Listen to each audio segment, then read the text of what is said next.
कहीं भी अगर आप रिश्वत के शिकार होते हैं या आपसे कोई रिश्वत मांगता है तो आप पुलिस के पास जाते हैं, लेकिन पुलिस ही अगर आपसे रिश्वत मांगने लगे तो आप कहां जाएंगे?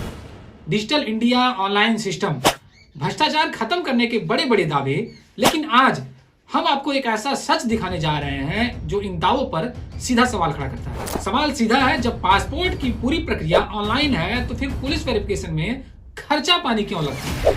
ये सवाल हम नहीं उठा रहे हैं, ये सवाल उठा रहा है आजमगढ़ का एक युवक, जिसने हाल ही में सोशल मीडिया पर एक वीडियो शेयर किया है। युवक का कहना है कि उसने पासपोर्ट के लिए आवेदन किया, फीस भी ऑनलाइन जमा की, सारी प्रक्रिया नियमों के मुताबिक पूरी की, लेकिन जैसे ही बात आई पुलिस वेरिफिकेशन की तो वहां उससे पैसे की मांग की गई। युवक का आरोप है कि खर्चा पानी के नाम पर रकम मांगी गई और पैसा न देने पर वेरिफिकेशन रिपोर्ट को लटकाने का संकेत दिया गया। पहले आप ये वीडियो देखिए।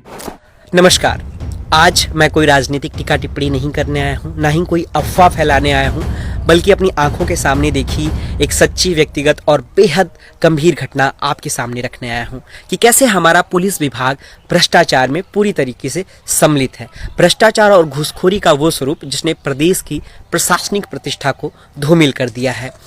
आज प्रदेश के रखवाले ही प्रदेश के भक्षक बन चुके हैं। ये वीडियो किसी व्यक्ति को बदनाम करने के लिए नहीं बनी है, बल्कि ये वीडियो सिस्टम में व्यापक समस्याओं पर सवाल उठने के लिए बनी है। मैं उत्तर प्रदेश के आजमगढ़ के जनपद का निवासी हूं और मैंने नए पासपोर्ट के लिए भी जल्द ही कानूनी तरीके से आवेदन किया था और ऑनलाइन आवेदन के समय ही मैंने पासपोर्ट शुल्क जमा कर दिया था। नियमित समय पर मेरा बायोमेट्रिक हुआ और सारी प्रक्रिया पूरी होने के बाद, जैसा कि होता है, पुलिस वेरिफिकेशन के लिए नज़दीकी थाने आपकी रिपोर्ट भेज दी जाती है।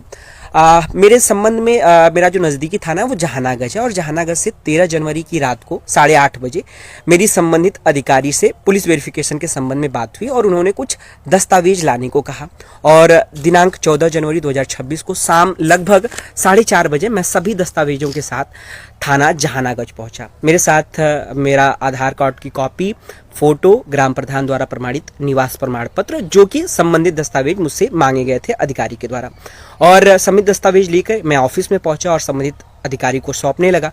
और दस्तावेज देखने के बाद वहां पे जो मौजूदा अधिकारी थे उन्होंने पासपोर्ट वेरिफिकेशन के लिए मुझसे पैसे की मांग की और उन्होंने कहा कि आप पासपोर्ट के लिए पैसा दे दीजिए। मैंने उनसे कहा कि क्यों? तो कह रहे अरे खर्चा पानी। मैंने उनसे पूछा, जब सर मैं पासपोर्ट की पूरी फीस पहले ही सरकार को जमा कर चुका हूँ तो आखिर किस बात की पैसा?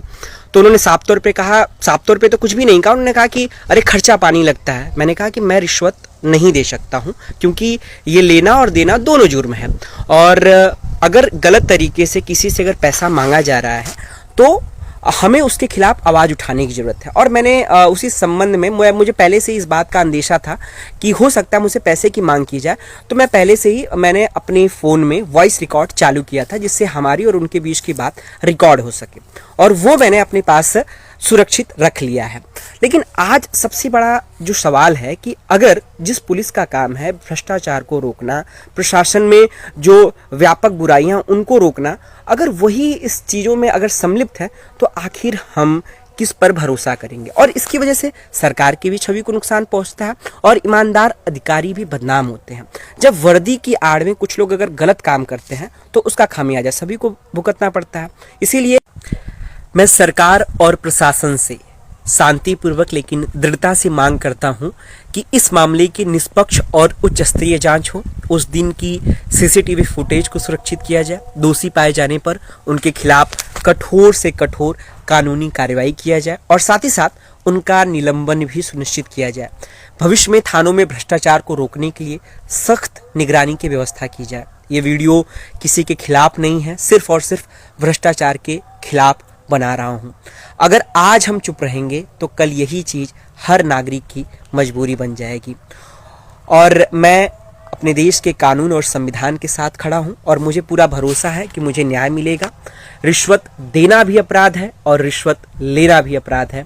जय हिंद, जय भारत, धन्यवाद।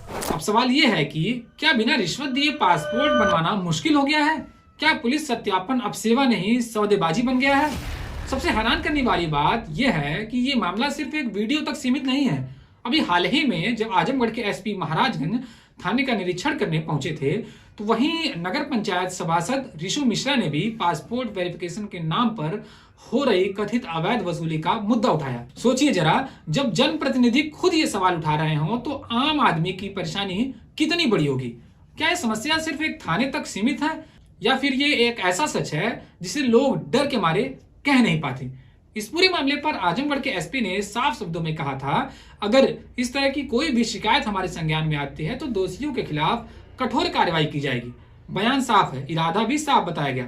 लेकिन अब सवाल ये है, शिकायत कब और कैसे होगी? जब लोग पुलिस के खिलाफ बोलने से डरते हैं, जब पासपोर्ट रुक जाने का डर हो, तो कौन सामने आएगा? देखिए, जब भी पासपोर्ट बनवाने लोग जाते हैं, लोग सोचते हैं इन झंझटों में कौन पड़ेगा, कौन जाएगा, किसके पास जाएंगे। आखिर पुलिस के पास जब कहीं पे भी किसी तरीके से फ्रॉड होता है तो लोग पुलिस के पास जाते हैं। लेकिन जब एक पुलिस वाला ही खुद मांगने लगता है रिश्वत, तो लोग कहां जाएंगे? क्या सिस्टम ऐसा नहीं होना चाहिए जहां शिकायत करने वालों को डर ही ना लगे? नियम बिल्कुल साफ है, पासपोर्ट पुलिस वेरिफिकेशन पूरी तरह निःशुल्क है, पैसे की मांग करना सीधे सीधे अपराध है। फिर सवाल यही है, तो गड़बड़ी कहां से हो रही है? आजमगढ़ से सामने आया ये मामला सिर्फ एक युवक की शिकायत नहीं, ये उस आम आदमी की आवाज है जो सिस्टम से लड़ना चाहता है लेकिन डर के मारे चुप रह जाता है। डिजिटल सिस्टम तभी सफल होगा जब जमीन पर ईमानदारी उतरेगी, वरना ऑनलाइन फॉर्म भरने से भ्रष्टाचार खत्म नहीं होते। भ्रष्टाचार खत्म होता है जवाबदेही से। अगर आपके साथ भी कभी पासपोर्ट वेरिफिकेशन के नाम पर इस तरीके की रिश्वत मांगी जाए तो आप भी इसकी शिकायत अपने जिले के एसपी या स्क्रीन पर दिख रहे मेल पर शिकायत कर सकते हैं। इस वीडियो को लाइक कीजिए, ज्यादा से ज्यादा लोगों तक शेयर कीजिए ताकि ये आवाज थाने की दीवारों से निकलकर लखनऊ तक और दिल्ली तक पहुंचे। क्योंकि याद रखिए, जब जनता सवाल पूछती है तभी सिस्टम जवाब देता है। आप देखते रहिए टीवी 24 एक्सप्रेस, हम पूछते रहेंगे सवाल।